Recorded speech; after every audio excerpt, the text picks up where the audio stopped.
Welcome to eLibrary Minnesota using Elm in the classroom. Today's module is about Brittanica for elementary students. Brittanica is an encyclopedia that has content written at an introductory reading level. So when you think encyclopedia, think history, biographies, geography, animals, and science, and stuff like that. Brittanica also features a nice world atlas, a nice country comparison tool, and a handy animal kingdom tool.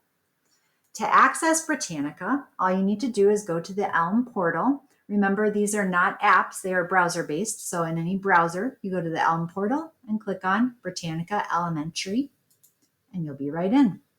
You'll notice the Brittanica interface is very busy. When you come in, video content starts playing immediately.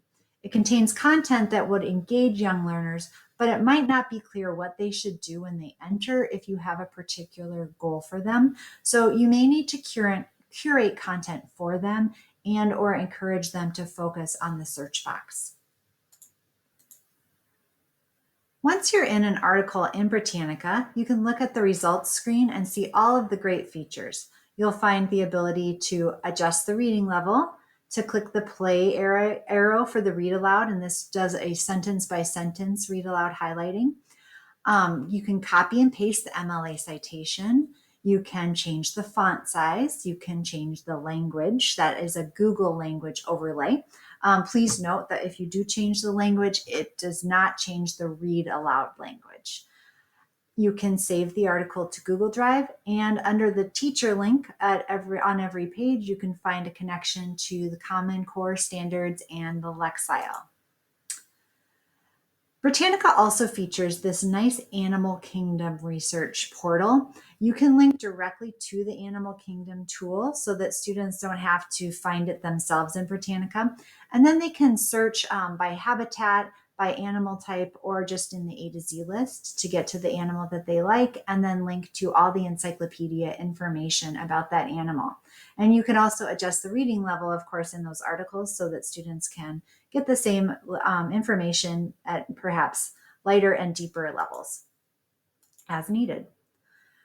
Another great aspect of Brittanica is the geography and countries tools that are within.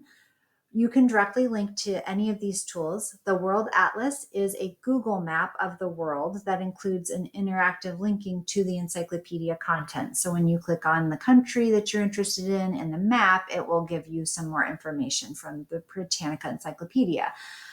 This is a nice way to have students search Google Maps without having them out in the internet. They will be kind of safely ensconced inside the Brittanica platform, and so they won't have to be wandering off onto other content or see any ads or anything like that.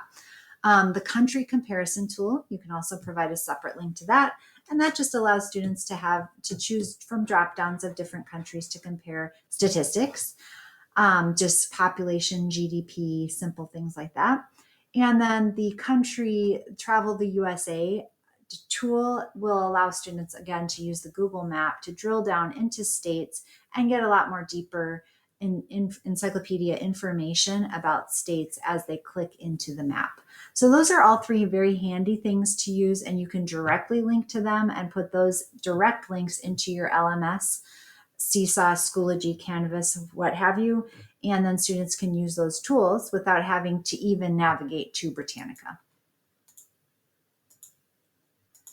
So the last thing I want to point out is sharing those links. Brittanica makes it really easy to share links that authenticate into eLibrary Minnesota for us. So all you have to do is click at the top to the URL in the browser window that you're in and copy that link. It will include the eLibrary Minnesota authentication information, so students don't have to do any separate logging in, and you can just copy that and paste that into your assignment, LMS, etc. Do note that if you change the reading level at all, it will give you a new URL. So if you, in this case, I changed the dinosaur reading level to 2, and now it's going to have a slightly different reading level on the bottom than it did on the top. So just so you know, you will have to just make sure you're linking to the correct links to take students exactly to where they need to go. Okay, now it's your turn. Thank you very much for your attention, and now move on to the next module so you can try Brittanica for yourself and answer a few questions to check your understanding. Thanks.